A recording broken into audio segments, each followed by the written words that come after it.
Alright, hello ladies and gentlemen, boys and girls, this is Argent Saga, and today we are going to be doing our common, rare, or uncommon, and super rare review for the cards coming out of the first set, Betrayal, in the Argent Saga trading card game.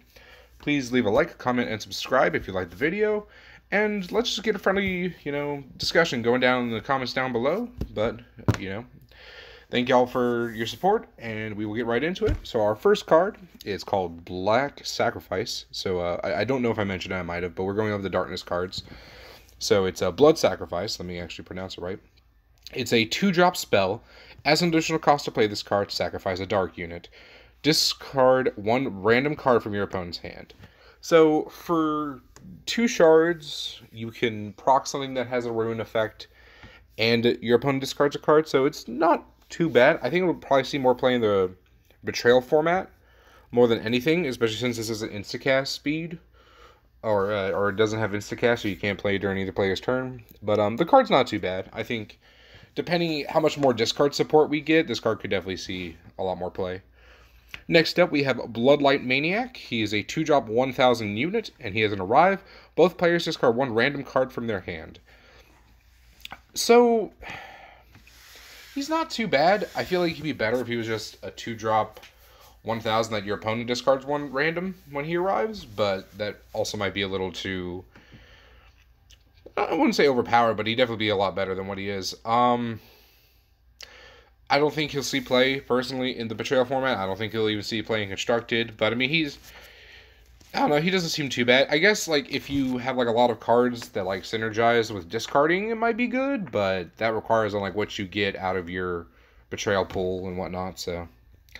Next card, we have Cruel Accord. It is a 3-drop spell, so you only do it during your opponent's turn, or during your turn, my apologies. And it reads, discard 1 card from your hand, then your opponent discards 2 cards from their hand. So essentially for 3, you play this card, you discard a card, and your opponent loses 2 cards. So it's okay.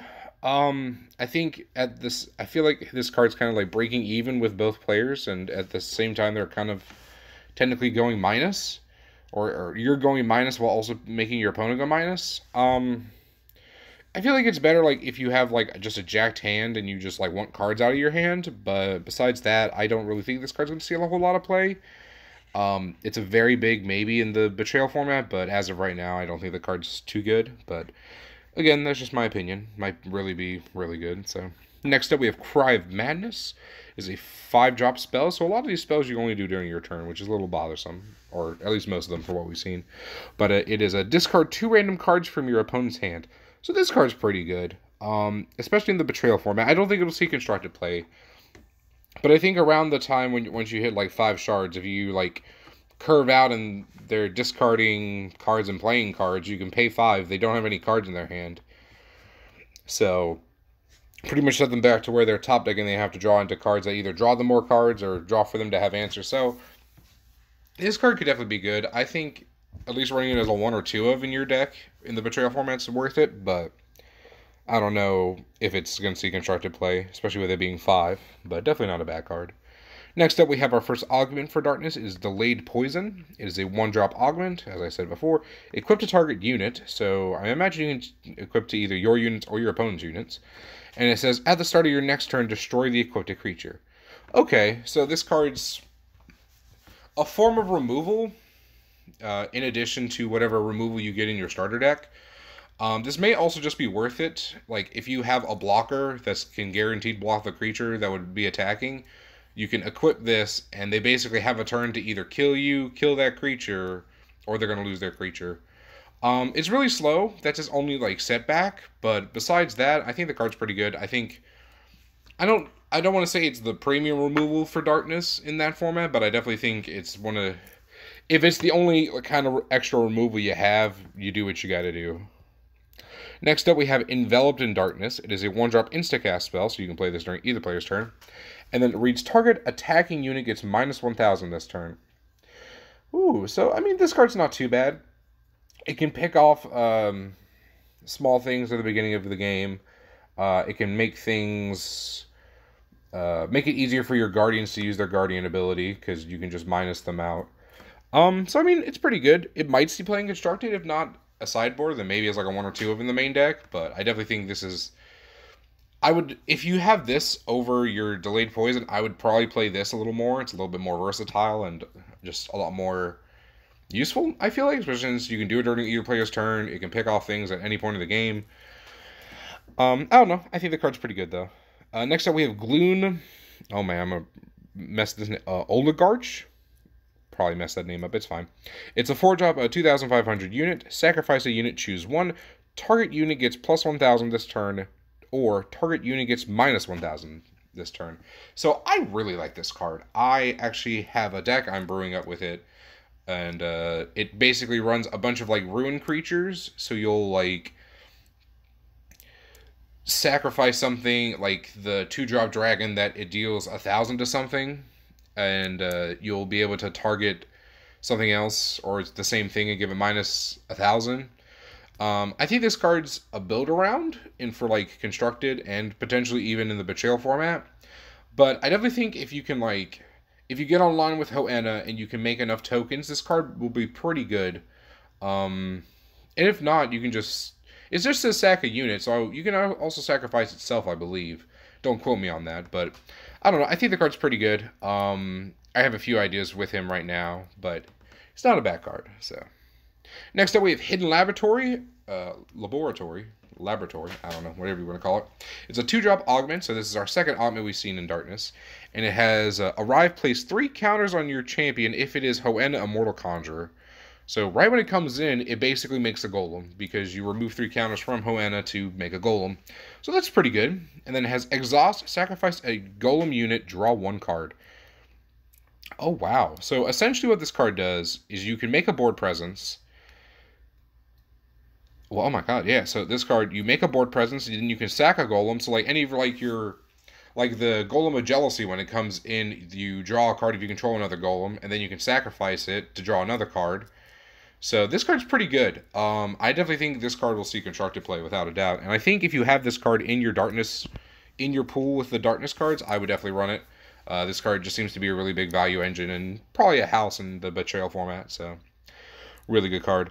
Next up, we have Poisonous Strike. It is a 3-drop instacast spell, so you can play it during either player's turn. And it reads, target attacking or blocking unit gets minus 2,000 this turn, then your opponent discards 1 card from their hand. Oh my god, this card's great. Whew. So, I'm going to change my opinion on the other card we just looked at, Enveloped in Darkness, because essentially you want Poisonous Strike. If you don't have Poisonous Strike, you play Enveloped in Darkness. If you don't have Enveloped in Darkness, you play the Delayed Poison. But this card is definitely your more optimal removal spell. And I think this card's going to see constructed play. So definitely a good card. I would recommend everybody look for it and just try and pick it up. Next up, we have Returning Shadows. It is a 2-drop instacast spell. So alright, so we had instacast spells coming later. And it says, add target unit from your discard zone to your hand. So, I don't know if these cards will really see constructed play. Might see play in the sideboard for constructed, but I think these cards are extremely viable in the Betrayal format, just because you get to, like, if you're in the mirror match and they discard your Nobe or your the big 6-drop golem, you can just add it back during your opponent's turn and then play it on your turn. So card's definitely not too bad. I don't think, like I said, I don't think it'll see constructed play, but it'll definitely see play in the Betrayal format. So our first rare or uncommon in the game is a Brainwipe Beam. It is a 3-drop spell, so only during your turn. Target a unit. If its power is 2,000 or less, exhaust it and take control of it. If its power is 2,000 or more than 2,000, it gets minus 2,000 this turn. So this card's pretty good. For 3, you can either take control of something like relatively smaller, or you can just make something really big a lot more easy to block. Or, you know, if you have a Guardian with that's like, let's say you have a Guardian with 25, it becomes a 5 and you can attack it with all your small things, and they basically have to use it. So, I don't know. I think this card's pretty good. Honestly, thinking about it, it may also be one of your like more key removal spells, at least in the Betrayal format. And it may also see constructed play. Like, this effect's really powerful just for 3 will, or a shard light, let me rephrase that. But Definitely not a bad card. I definitely think you should look out for it. Next up, we have Gargoyle Mimic. So we have more gargoyles. That's really cool. I never really played a game with a bunch of gargoyle, like, type creatures. So, anywho. So it's a 3-drop, 1,500 unit gargoyle. And it has a ruined effect. So whenever it dies, target one dark unit in your discard zone with ruin except Gargoyle Mimic and apply its ruin effect. Oh my god, that's really good, actually, because you can... Essentially, if you have a golem with ruined, you can play, I think it's failed golem number 1, that when it dies, you send a card from your deck to the discard. So a Foolish Burial for anyone that plays Magic, or a Yu-Gi-Oh! But, and then this card gets to copy its ruin effect once it dies, so... I don't know, I think this card could be really good. It's a little bit of a setup, though. Like, you need a few cards to get it there, but it's not a bad card. I think if anything, it'll definitely see play in the Betrayal format. It might see play in Constructed, but it's a very big might. Next up, we have Pure Gargoyle. So, oh my god, another Gargoyle. These things are adorable. God bless. So, it's a 2-drop 500. Oh my god, this guy is super small. He's a unit Gargoyle. If this card is in your discard zone, when a card is discarded from your opponent's hand by your effect, you can put this card into play. Oh, wow. So, this guy's pretty synergistic as essentially my mindset for how you're going to use him. Unless you have, like, a bunch of minus spells to, like, stack behind him, you're going to use him to, like, pick out towers and see where they're placed. And if he's in your discard zone, you can constantly keep bringing him back. He can also potentially win you the game, depending on how many towers you can break over time. So, definitely not a bad card. I also think just the fact that, like, you can bring him back constantly is definitely what makes him as playable as he is. So, he might see constructed play. Honestly, it's a very big might, but he's definitely not a bad card. And I think definitely in the Betrayal format, if you have multiples of these, I would definitely run him. He's just fun. And, like, even if you just have one, it's not bad not to run, because he's just a reoccurring attack. And that could be relevant sometimes, especially if there's a tower that's already damaged or what. So, definitely not a bad card. I think this is our last uncommon. Yes, okay, cool. So, it is Soul Transfer. It's a 4-drop spell, so you only do it during your turn. And it reads, destroy target unit. And if you do, you can put into play a unit from your discard zone whose cost is lower than the destroyed unit. So, you kill something big for 4, and you can bring back pretty much anything less. So if you do this on curve, depending if they go... Because if they go first, they play a 4-drop. You can kill a 4-drop, bring back a 3-drop. Or a 3-drop or less, let me rephrase that. So it's definitely not bad. You have a bunch of really good golems to reanimate, and either their Arise will proc, or just having them on the board between the golem that's basically a floater, or Jealousy or whatnot. So... not that bad of a card. I think it's going to see more play in the Betrayal format. Like, this is another one of your really good removal spells. And it might see play in Constructed, honestly. It really just depends on your matchup and what you have in your discard. But you have ways to, like, pretty much, like, set it up to where you can just make it really toolboxy and be like, I'm going to destroy this thing no matter what. And then I'm just going to be able to reanimate something that I need later. So, definitely not a bad card. Alrighty, so next up we have Deliberating Miasma. Oh man, I'm gonna make fun of that name so much, it's terrible. It's a 4-drop insta-cast card. So you play it during either player's turn, and it's our first super rare, don't think I mentioned that. But it reads, up to 2 target units get minus 2,000 this turn. Ooh, that's really good. So for 4, you can kill one, you can almost guarantee to kill one thing depending on what you got. And then for... So you can almost kill one, my apologies. And that's if they only have 1 creature. But if they have 2, this card becomes, you pay 4 will to get rid of 2 things. So it's pretty good, honestly. I think it might see constructed play, just for, like, the potentials of, like, 2-for-1-ing cards. And if not, there are more things you can, like, stack onto it, and you can attack you with your little pewter gargoyle and whatnot. So definitely not a bad card. It might see constructed play as, like, a 1 or 2 of. Next up, and I think this card's going to see a lot of play. This card's a house. And he's another gargoyle, so always sweet. But this is Giganth, my apologies. The first gargoyle. He is a 5-drop 3,000 unit gargoyle. He has an arrive, put a protection counter on another target unit you control. And in parentheses, it reads, if a unit with a protection counter would be destroyed, remove all damage and the protection counter from it instead. So, essentially what it says, or what it means, is that when it arrives, you put a counter on something, and whatever that counter has, or whatever has that counter on it, it will live. And it won't die. So, definitely not a bad card. I think the fact that this is 5, you can protect something like really relevant, like one of your Guardian cards, or just a card that's like really synergistic for like a combo piece. But it's definitely not a bad card. And then he has another effect. Is if this card is in your discard zone, discard dark units from your hand whose total combined cost equals 10. Put this card into play. So he's a reoccurring protection guy who's a 3000 beat stick. I think he's really good. Good lord. So there's a bunch of synergies with him between the one chick that can copy ruined cards. Do I think that you'll probably be able to do this multiple times in a game? No. But I think even if you can get it off once, depending on your board state, you should be winning, at least in the Betrayal format. I can't guarantee it in Constructed. And it also just depends on what you pull. Like, if you have a bunch, like, if you discard up to 10, you play him, and then during the same turn, you march or strike of the golems and bring back 2 other things. You pretty much just put 3 things into play.